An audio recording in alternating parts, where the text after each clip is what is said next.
भाई जो गुरु वचन पे डट गे, कट गे फंद 84 के। धर्म बोध पृष्ठ 183 का सारांश।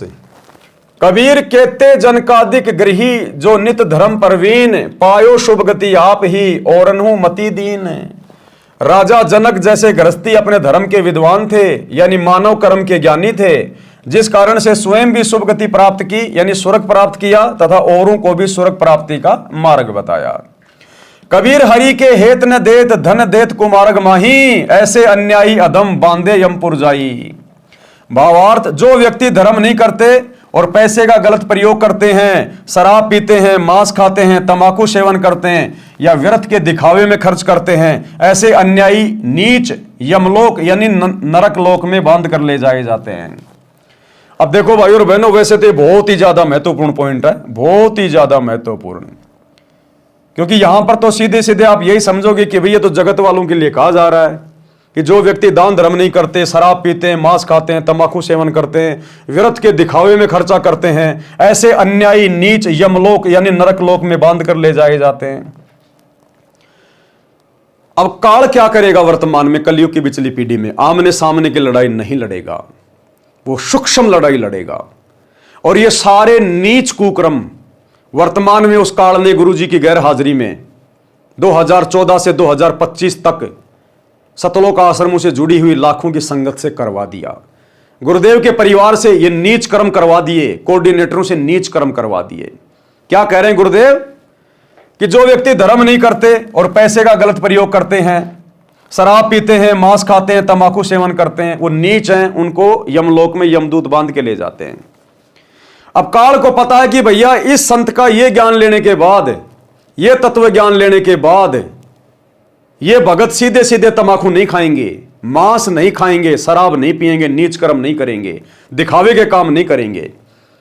तो काल भैया 21 ब्रह्मांड का स्वामी है, वो अनपढ़ नहीं है। अनपढ़ का मतलब वो बहुत ज्यादा बुद्धिमान है, हम भक्तों की तरह मूर्ख नहीं हो। उसने सूक्ष्म चाल चली कि कैसे इन भक्तों को अपने जाल में फंसा जाए, कैसे इन सभी भक्तों को सूक्ष्म जाल में बांध के सारे कुकर्म करवाए जाएं। चाल चली कि भगत बड़ा विश्वासी होता है, भगत भोला भाला होता है। ये भगत विश्वास किस पे कर रहे हैं, उस व्यक्ति को पकड़ा जाए। क्योंकि गुरुजी ने तो बताया कि भक्ति मार्ग में ब्लाइंड फेथ, अंधविश्वास करना होता है, और अंधविश्वास करना होता है अपने गुरु के ऊपर, अपने गुरु के ज्ञान के ऊपर, क्योंकि गुरु कभी भी काल की तरह धोखा नहीं देता। तो काल ने देखा ये किसके ऊपर विश्वास कर रहे हैं, आंख बंद करके अपने गुरु पे कर रहे हैं या फिर किसी और पे कर रहे हैं। तो काल ने ध्यान से देखा, रे यार ये तो सारे के सारे मूर्ख हैं, ये तो आंख बंद करके और गुरु के बेटा बेटियों पे विश्वास कर रहे हैं, कोऑर्डिनेटरों पे विश्वास कर रहे हैं। काल ने सोचा, मैंने सोचा ये तो एक आध पे कर रहे होंगे, तो सैकड़ों पे विश्वास कर रहे हैं। इन्होंने तो गांव गांव में कोऑर्डिनेटर बना रखे हैं, नामदान सेंटर खोल रखे हैं। इनको अपने गुरु के ज्ञान से कोई लेना देना ही नहीं है, ये तो गुरु के परिवार पे फिदा हो रहे हैं, उनके आशिक हो रहे हैं। काल को मौका मिल गया। अब गुरु के परिवार की मर्यादा टूटी हुई, कोऑर्डिनेटरों की मर्यादा टूटी हुई, क्योंकि इन्हीं के कुकर्मों के कारण, मनमाने आचरण के कारण, इन्हीं की गलतियों के कारण गुरुजी बरवाला कांड के बाद हिसार जेल में जाके बैठे। तो मर्यादा सबकी टूटी हुई, और काल के साथ परमात्मा का एग्रीमेंट है कि जब तक मेरा भगत मर्यादा में, तू पास भी नहीं आ सकता, और जो मर्यादा तोड़ के भक्ति कर रहा है उसकी तू चोटी पकड़ के लेके जा, मुझे कोई मतलब नहीं है। कहते हैं जब तक हंसा हमरी आना और काल लगे ना तेरा बाणा, जब तक मेरा भगत मेरी मर्यादा में रहेगा तब तक तो तेरा दाव लगेगा नहीं, और बाकी भैया मैंने तेरे को फ्री कर रखा है, जो मर्यादा तोड़ के भक्ति करेगा वो तेरे हवाले। तो काल ने देखा ये लाखों की संगत भेड़ चाल में चल रही है, इनको संत के ज्ञान से, संत की मर्यादाओं से कोई लेना देना नहीं है। ये तो संत के परिवार के पीछे, उनके भाई के पीछे, उनके बेटा बेटी के पीछे, अपने कोऑर्डिनेटरों के पीछे तो ब्लाइंड फेथ कर रहे हैं, अंधे होके चल रहे हैं। गुरु ज्ञान क्या कह रहा है, गुरु मर्यादा क्या कह रही है, गुरु का परिवार क्या कह रहा है, इनको लेना देना ही नहीं, कोई सोच विचार ही नहीं कर रहा, कोई चिंतन मनन ही नहीं है। तो काल ने चोटी पकड़ ली गुरु जी के परिवार की और कोऑर्डिनेटरों की, और बैठ गया सिर पे, जैसे राजा परीक्षित के सिर पे उसके मुकुट में बैठ गया।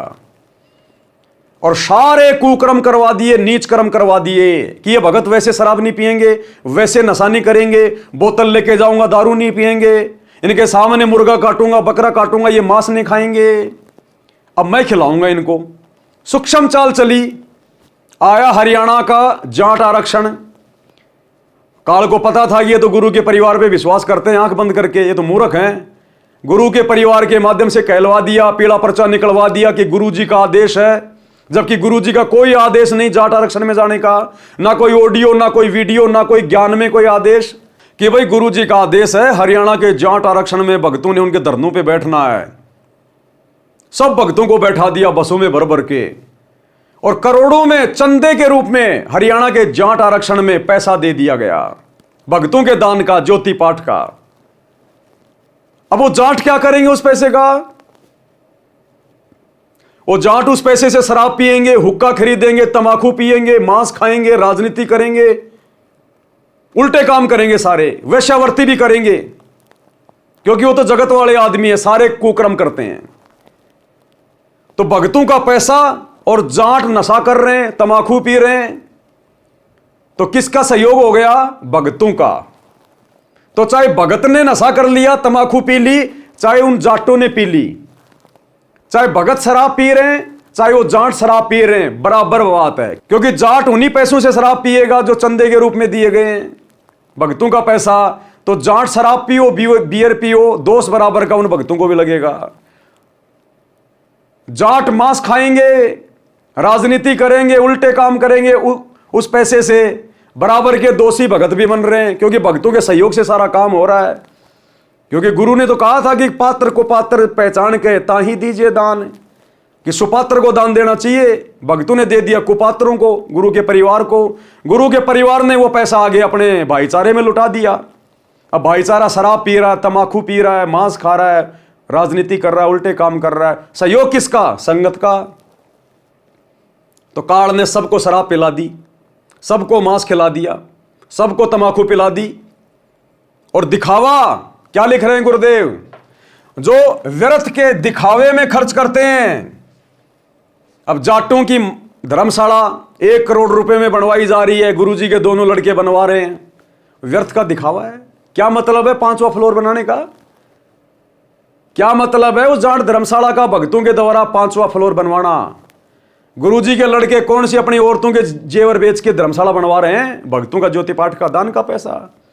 तो वो धर्मशाला बनवाना, 5वां फ्लोर बनवाना व्यर्थ का दिखावा हो गया। गुरुजी ने तो कभी कहा नहीं तुम किसी की धर्मशाला बनवाओ। गुरुजी कहते हैं घर तो 3.5 हाथ गणा तो पूर्णा 4, इससे अधिक जो चाहते उनको नहीं है ज्ञान।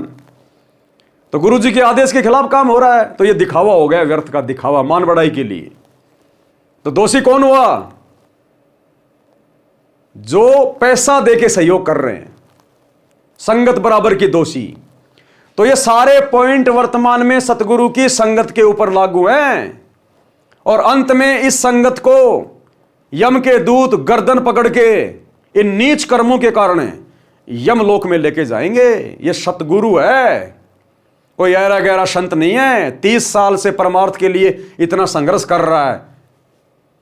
इस दिन के लिए कर रहा था क्या कि 30 साल तक ज्ञान देने के बाद भी मेरे भगत यही नीच कर्म करें, ऐसे ही अपनी मर्यादा तोड़ें, ऐसे ही अपने गुरु जी को काल के सामने लज्जित करें?